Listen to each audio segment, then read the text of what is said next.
이제 하나님이 주시는 말씀을 나누겠습니다. 요한계시록 19장 1절부터 13절까지입니다.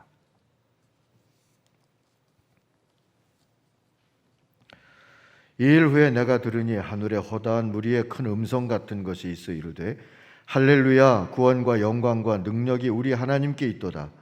그의 심판은 참되고 의로운지라. 음행으로 땅을 더럽게 한 큰 음녀를 심판하사 자기 종들의 피를 그 음녀의 손에 갚으셨도다 하고, 두 번째로 할렐루야 하니 그 연기가 세세토록 올라가더라. 또 24 장로와 네 생물이 엎드려 보좌에 앉으신 하나님께 경배하여 이르되 아멘 할렐루야 하니, 보좌에서 음성이 나서 이르시되 하나님의 종들 곧 그를 경외하는 너희들아, 작은 자나 큰 자나 다 우리 하나님께 찬송하라 하더라. 또 내가 들으니 허다한 무리의 음성과도 같고 많은 물 소리와도 같고 큰 우레소리와도 같은 소리로 이르되 할렐루야, 주 우리 하나님 곧 전능하신 이가 통치하시도다. 우리가 즐거워하고 크게 기뻐하며 그에게 영광을 돌리세. 어린 양의 혼인 기약이 이르렀고 그의 아내가 자신을 준비하였으므로 그에게 빛나고 깨끗한 세마포 옷을 입도록 허락하셨으니 이 세마포 옷은 성도들의 옳은 행실이로다 하더라. 천사가 내게 말하기를 기록하라. 어린 양의 혼인잔치에 청함을 받은 자는 복이 있도다 하고, 또 내게 말하되 이것은 하나님의 참되신 말씀이라 하기로, 내가 그 발 앞에 엎드려 경배하려 하니 그가 나에게 말하기를 나는 너와 및 예수의 증언을 받은 내 형제들과 같이 된 종이니 삼가 그리하지 말고 오직 하나님께 경배하라. 예수의 증언은 예언의 영이라 하더라. 또 내가 하늘이 열린 것을 보니 보라, 백마와 그것을 탄 자가 있으니 그 이름은 충신과 진실이라. 그의 공의로 심판하며 싸우더라. 그 눈은 불꽃 같고 그 머리에는 많은 관들이 있고 또 이름 쓴 것 하나가 있으니 자기밖에 아는 자가 없고, 또 그가 피 뿌린 옷을 입었는데 그 이름은 하나님의 말씀이라 칭하더라. 아멘. 요한계시록은 하나님의 승리, 하나님의 나라의 승리, 하나님의 통치, 하나님의 다스림의 승리를 노래하는 책입니다. 그 승리 안에 14만 4천 곧 거룩한 하나님의 백성의 구원이 있고, 그 옛날 바벨탑을 쌓던 이들의 죄를 답습하면서 만몬을 숭배하며 사는 이들에 대한 심판이 포함되어 있습니다. 이게 지난주 우리가 묵상했던 14장 이후에 18장까지의 내용입니다. 이런 하나님 나라의 승리가 온전할 것이라고 하는 비전은 다음 장 20장에 나오는데 천년 왕국의 비전입니다. 천년은 완성수 10을 신성하게 세제곱한 수입니다. 온전하고 거룩하며 신성하다 하는 뜻이지요. 그러므로 천년 왕국은 하나님의 왕국, 하나님의 나라와 그 승리가 온전하고 거룩하며 신성할 거라는 그런 비전입니다. 그리고 그 사이에 있는 오늘 19장은 하나님의 나라의 승리의 세레모니에 그동안 인내한 교회와 성도들이 참여한다는 그런 비전을 보여줍니다. 오늘은 그 비전을 따라가 보고자 합니다. 광복 76도를 맞고도 온전한 해방을 이루지 못한 우리에게 지치지 말고 인내하며 이 땅에 임할 하나님의 나라와 승리를 위해 기도하고 희망하기를 계속하라고 격려해 주시는 주님의 음성을 우리 모두가 듣게 되기를 바랍니다. 우리는 어떻게 승리를 예감하며 하나님의 나라와 그 나라의 승리를 지켜내고 참여하며 오늘을 살 수 있겠습니까? 첫 번째로 오늘 하나님의 말씀은 찬양으로 그리할 수 있다, 이렇게 가르쳐 주세요. 17장 18장에서 마귀의 권세인 음녀 바벨론과 그 영을 받은 세상의 권세들, 짐승들이 하나님의 심판으로 무너진다는 비전이 나오지요. 그리고 나서 요한은 하늘에서 큰 무리가 하나님이 행하신 그 심판이 참으로 의롭다고 찬송하는 소리를 듣게 됩니다. 그게 오늘 우리가 읽은 1절, 2절에 나오는 합창이지요. 할렐루야, 구원과 영광과 권력은 우리 하나님의 것입니다. 그분의 심판은 참되고 의로우십니다. 음행으로 세상을 망친 그 큰 창녀를 심판하셨습니다. 자기 종들이 흘린 피의 원한을 그 여자에게 갚으셨습니다. 그리고 또 할렐루야, 그 여자, 그 바벨론에게서 나는 연기가 영원히 올라가고 있습니다 하고 찬송하고 노래하고 합니다. 그러니까 4절에 가서 보면은 하늘의 24장로와 네 생물이 보좌에 앉으신 하나님께 엎드려서 경배하며 화답하죠. 아멘, 할렐루야 하고요. 그리고 5절은 모두에게 함께 찬양하자고 권하는 찬양입니다. 하나님의 승리를 기뻐하고 하나님의 의로운 심판을 찬송하자 하는 거죠. 하나님의 모든 종들아, 하나님을 두려워하는 사람들아, 작은 자들과 큰 자들아, 우리 하나님을 찬양하여라. 할렐루야. 사랑하는 성도 여러분, 이 비전은 나중에 우리가 하나님의 보좌 앞에 서서 그런 찬양 소리를 듣게 될 거다, 단순히 그렇게만 예고하는 것일까요? 아닙니다. 지금도 오늘도 그런 찬양을 부르며 살라는 권고이고 허락이고 재촉인 겁니다. 하나님의 승리를 찬송하면서 승리의 군대처럼 담대하고 당당하게 진군하듯이 살라는 겁니다. 찬송은 하나님의 승리를 구하는 기도가 되고 간절히 바라는 응원이 됩니다. 더불어 그리 될 것을 믿는 믿음의 고백이 되지요. 그래서 찬송을 부르면서 이기는 삶의 능력을 느낄 수가 있고 또 깨달을 수가 있고 그 능력을 힘입어 살 수가 있는 겁니다. 찬송하며 여러분도 그런 하나님의 능력을 체득하게 되기를 주의 이름으로 축복합니다. 가수들은요, 노랫말대로 인생을 산다는 이야기가 있습니다. 가수의 수명이나 부나 희로애락이 부르는 노래 가사와 상관이 있다는 얘기지요. 신나고 즐거운 노래를 부르는 가수들은 장수하고요, 고통, 이별, 죽음, 슬픔, 한탄의 노래를 부르는 가수들은 단명한다, 그런 가능성이 높다고 분석한 논문도 있답니다. 저는 읽어보지는 않았습니다. 한 가수가 노래 한 곡을 취입하기 위해서 같은 노래를 보통 2,000번, 3,000번 이상을 부른다고 해요. 히트곡이 되는 노래는 최소 5,000번에서 수만 번도 부르게 된답니다. 그러다 보니까 자기 암시도 될 것 같고 아무튼 비슷한 일을 겪게 될 만도 하지 않나 하는 생각이 듭니다. 제가 그런 글을 읽다가 헛웃음이 나면서도 오싹했던 얘기가 있는데요. 영시의 이별을 부른 옛날 가수 배호 씨가 영시의 눈을 감았다, 그런 얘기가 있더라고요. 여러분, 이런 얘기들이 크게 보면 말의 힘에 대한 이해이기도 하고요, 또 말은 정신을 표현하고 우리의 믿음도 표현하는 거니까 우리의 정신력에 대한 얘기거나 믿음에 대한 이해가 되기도 합니다. 아무튼 우리 입에서 부정적인 말이 나오면 상황도 부정적으로 흘러가기 쉽고 긍정적인 말이 많이 나오면 상황도 긍정적으로 될 수 있다 하는 이야기들은 우리가 많이 하죠. 그러므로 우리는 항상 긍정적인 말을 많이 해야 합니다. 우리 사회는 객관적인 지표들보다 훨씬 더 부정적으로 삶을 느끼며 사는 경향이 있습니다. 어쩌면 매일 부정적인 말들만 쏟아내며 살기 때문은 아닐까 싶어요. 뉴스만 보고 있어도 온갖 부정적인 말과 원망과 비난과 저주의 말이 뷔페의 식단처럼 널리는 그런 느낌이 들 때가 비일비재하지 않습니까? 이어령 씨의 글 중에서 흥미롭고 유머스러운 이야기를 봤어요. 우리나라가 그래도 이만큼 잘 살게 된 이유는 코흘리게 아이들 때문이었다는 얘기예요.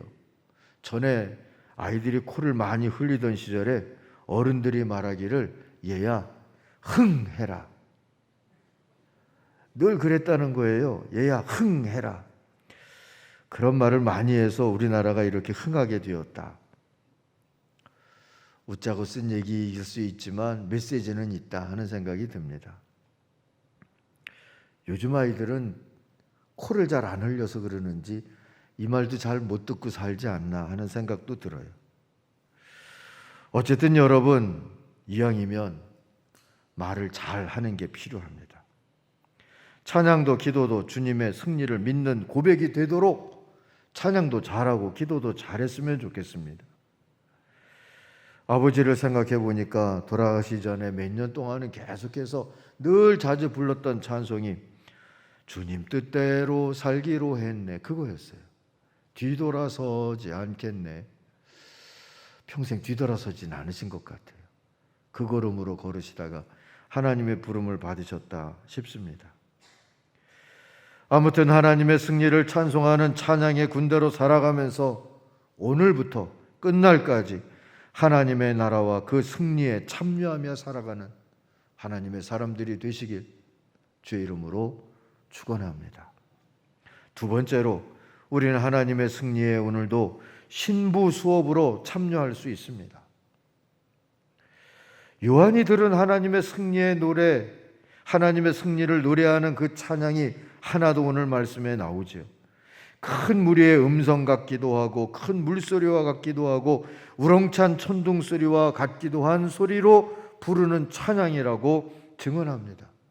6절 후반절에서 8절까지인데 이것도 세 번역으로 읽어드리겠습니다. 할렐루야, 주 우리 하나님 전능하신 분께서 왕권을 잡으셨다. 기뻐하고 즐거워하며 하나님께 영광을 돌리자. 어린 양의 혼인날이 이르렀다. 그의 신부는 단장을 끝냈다. 신부에게 빛나고 깨끗한 모시옷을 입게 하셨다. 이 모시옷은 성도들의 의로운 행위이다. 하나님 나라의 왕 우리 하나님께서 마귀와 싸우고 그것을 물리치고 개선한 어린 양의 혼인식을 거행한다는 이야기이지 않습니까? 그렇게 해서 하나님의 승리를 자축하고 영광을 누리실 거라는 비전입니다. 그런데 어린 양 그리스도 예수의 신부가 누군지 보세요. 계시록 전체를 보면 사탄인 용과 그의 권세를 힘입은 세상의 짐승들이 어린 양을 공격하는 세상에서 어린 양의 표를 받았다는 이유로 고난받으며 살았던 교회입니다. 음녀 바벨론이 득세를 하던 시절에 소외되고 박해받고 짐승의 표를 받은 이들에게 온갖 구박을 받던 성도들입니다. 이런 교회와 성도를 신부로 맞이하기 위해서 11절 말씀을 보니까 백마를 타고 하나님의 승리를 위해 피 흘리기까지 싸우신 충신, 신실하신 분이라는 뜻이죠. 그리고 진실, 참되신 분이라는 이름입니다. 그 충신이고 진실이신 어린 양이 공의로 음녀를 심판하여 무찌른 후에 혼인식의 신랑으로 서게 되시는 겁니다. 사랑하는 성도 여러분, 이 비전을 기억하십시다. 우린 반드시 하나님의 최종 승리에 찬송하며 살게 될 겁니다. 그것도 마귀를 무찌르시고 승리자가 되어 다시 오실 그리스도의 신부가 되어서 주님의 보좌 앞에 서게 될 줄로 믿습니다. 이 비전은 하나님 나라의 승리와 동시에 어린 양의 승리고 교회와 성도의 승리를 약속하시는 비전입니다. 혼인의 약속으로 그렇게 우리들에게 말씀해 주시죠. 세상에서 혼인의 약속만큼 귀한 약속이 또 어디 있겠습니까? 그런데 동시에 혼인 약속만큼 약속의 주체들의 책임이 중한 약속이 또 어디 있습니까? 부부는 무촌이라고 하지 않습니까? 부모, 자녀, 형제는 싸우고 다시 안 봐도 그 촌수가 달라지지 않죠. 그 관계가 끊어지지 않습니다. 그러나 부부는 헤어지면 남남이 되는 것이지요. 약속을 깨면 그만이 되는 관계라는 뜻입니다. 그러므로 서로 그 약속 관계에 책임을 져야 하는 것이 바로 혼인 서약의 의미이죠. 그 책임은 승리자인 왕의 상속자가 될 우리 주님도 피 흘리기까지 지시는 거고, 신부가 될 교회와 성도들도, 그 비전을 가진 모든 교회와 성도들도 그 책임의 몫을 감당해야 하는 겁니다. 이 비전을 가진 때부터 주님의 최후의 승리의 자리에서 어린 양의 신부가 될 교회고 성도다 하는 이 비전을 가진 때부터 교회와 성도는 신부 수업에 나설 수 있고 나서야 하는 겁니다. 8절에서 말하는 빛나고 깨끗한 모시옷, 세마포, 면사포, 그런 것을 입을 만큼 그 옷에 부끄럽지 않게 사는 겁니다. 그 모시옷, 그 세마포 옷은 그래서 성도들의 의로운 행위다 이렇게 말해주지 않습니까? 신데렐라 얘기를 여러분 아시지요? 이게 프랑스 민담이랍니다. 쌍드리옹이라고 하는 주인공인데 영어명으로 신데렐라인데 우리말로 쉽게 번역하면 그저 부엌대기라는 뜻이 된답니다. 오랜 프랑스 민담의 주인공인 것이지요. 아버지, 새어머니 그리고 2명의 새언니와 함께 사는 신데렐라는 힘든 집안일을 도맡아 하면서 온갖 구박을 받죠. 마음씨 착한 그녀는 그저 묵묵히 견뎌냅니다. 어느 날 그 나라의 왕자가 신부감을 찾기 위해서 무도회를 열고 젊은 여자들을 다 초대를 하죠. 새어머니와 2 언니는 화려하게 치장을 하고 무도회에 가지만 신데렐라는 새 모녀가 시킨 집안일 때문에 가지를 못했어요. 절망해서 울고 있는데 한 요정이 나타나서 마술지팡이로 호박은 황금마차로 변화시키고 그리고 생쥐들은 말로 큰 쥐는 마부로 만들더니 예쁜 옷과 유리 구두로 신데렐라를 변신시켜 주죠. 그리고 자정이 되면 원래 모습으로 돌아가게 될 거다 하는 말을 남기고 사라집니다.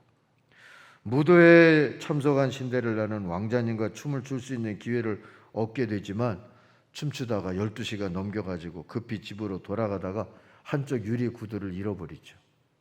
그녀가 흘리고 간 구두를 보고 왕자는 이 구두에 발이 맞는 아가씨를 찾아내서 아내로 삼겠다고 발표를 합니다. 그리고 이 집 저 집 찾아다니다가 마침내 신데렐라의 집에 찾아왔을 때 누구에게도 맞지 않던 구두가 그녀에게 꼭 맞는다는 것을 보게 됐죠. 왕자는 신데렐라에게 청혼을 하고요. 그래서 신데렐라는 왕자와 결혼해서 오래 행복하게 살았더라 하는 얘기예요. 신부가 된 이 신데렐라의 자격이 무엇입니까? 외모라는 얘기는 아니지 않습니까? 그 언니들이나 아니면 새엄마처럼 같이 악해지지 아니하고 그의 착함을 견뎌내고 인내하고 기다렸다 그 얘기죠. 이 이야기는 왕의 신부에 어울리는 수업이 외모보다도 내적인 아름다움이라고 그럴까, 그리스도를 닮은 성품이라고 그럴까, 거기에 있어야 한다는 그런 교훈의 예화가 되는 것처럼 들을 수가 있습니다. 비슷한 이야기가 참 여러 나라에 많대요. 우리나라에도 콩쥐팥쥐 같은 게 있는데 하나님이 그런 성품을 사모하는 DNA를 다 주신 것이 아닌가 하는 생각도 해봅니다. 아무튼 오늘 비전에서 왕의 상속자 어린 양의 신부가 되는 교회 얘기는 이 신데렐라의 설정과 비슷하지 않나 싶어요. 신부의 빛나고 깨끗한 세마포 모시옷은 신데렐라의 유리 구두 같고 말이죠. 그래서 제 혼자 생각에는 어린 양의 이 결혼식이 신데렐라 민담의 모티브가 된 것은 아닐까 그런 생각도 해봅니다. 물론 입증할 방법은 없습니다. 이제 신부 수업을 어떻게 해야 이 빛나고 깨끗한 신부 옷에 어울릴까를 헤아려 보십시다. 어린 양이자 백마를 타고 오실 신랑의 이름에서 그 힌트를 얻을 수 있습니다. 11절에 나오는 충신과 진실이라는 이름입니다. 충신과 진실이라는 이름으로 싸우시는데 하나님의 승리를 위해서 싸우시며 13절 보니까 피로 물든 옷을 입기까지 죽기까지 그리하셨다는 거예요. 그분의 이름이 그런데 하나님의 말씀이라는 이름으로 불리웠다 하지 않습니까? 그리고 14절을 보면 하늘의 군대가 시고 깨끗한 모시옷을 입고 흰말을 타고 그를 따르고 있었다 합니다. 왕의 신부라면 이 군대만큼은 살아야 하지 않겠습니까? 이 신랑의 이름, 또 다른 이름도 나오긴 합니다. 만왕의 왕, 만주의 주가 그 대표적인 이름이죠.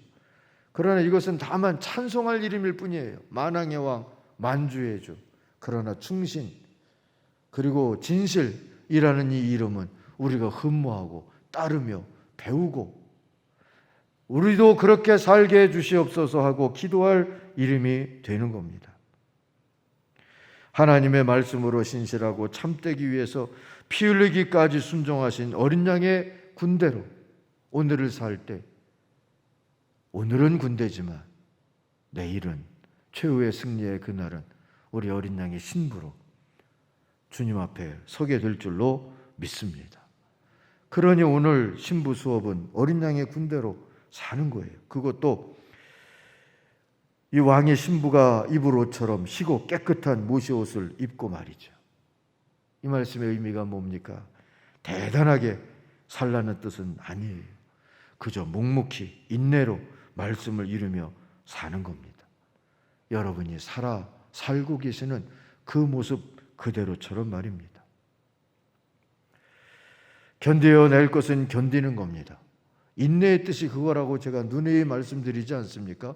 더 이상 힘들어서, 더 이상 어려워서, 더 이상 두려워서 갈 수 없다 싶을 때 한 걸음 더 내딛는 게 인내입니다. 그게 견디는 겁니다. 말씀을 지키기 위해서, 주님을 따르기 위해서 그렇게 한 걸음 더 인내하며 살아가는 겁니다. 그리고 두 번째는 멈출 수 있을 때 멈추는 겁니다.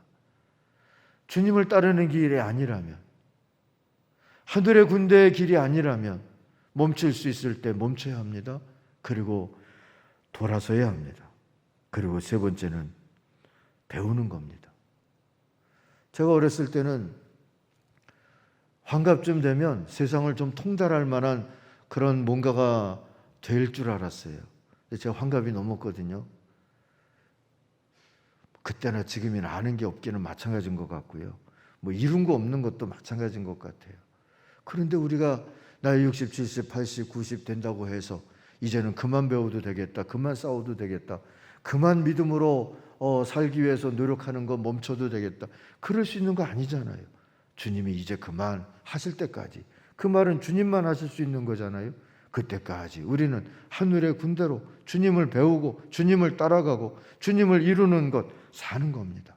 세상이 악하다고 악한 사람들을 만났다고 함께 악해지지 아니하고 주님의 성품 지킬 것을 지켜가며 말씀을 지킬 것을 지켜가며 돌아서야 될 때 돌아서며 배워야 할 때 배우며 우리가 하나님 앞에 살아갈 때 이게 신부 수업이 되는 거예요. 어린 양 예수처럼 세상이 예수를 죽이고자 했을 때도 피하지도 않고 싸우지도 않고 주님의 제물이 되어지는 어린 양의 길을 가셨던 그 길처럼 그렇게 죽기까지 순종하는 게 바로 십자가의 길입니다. 피하느라고 힘들다고 싸우느라고 힘들다고 그게 십자가 길 아니에요. 피하지도 않고 싸우지도 않고 하나님의 권위 앞에 순종해서 어린 양으로 드려지고 어린 양의 신부로 수업하고 사는 길, 그 십자가 길을 오늘도 내일도 주님이 이제 됐다 할 때까지 걸어갈 수 있기를 바랍니다. 사랑하는 성도 여러분, 광복절의 교훈이 뭐겠습니까? 하나님의 심판은 있다는 거 아닙니까? 하나님의 승리도 있을 거라는 것 아닙니까? 큰 성 바벨론의 무너짐과 함께 인내한 교회와 성도의 승리에 참여하는 그 축복된 잔치와 함께 하나님의 승리는, 온전한 승리는 반드시 이루어질 겁니다. 이 땅에서의 하나님의 온전한 승리를 아직은 온전히 알지 못하는 우리들이지만 요한이 보고 증언해 준 비전, 하나님 나라의 최후 승리의 비전을 희망하면서 찬송하면서 신부 옷을 입게 될 것을 꿈꾸면서 인내하면서 그렇게 승리자로 당당함과 담대함을 지켜가며 살아가시는 하나님의 사람들이 되시길 주의 이름으로 축원합니다.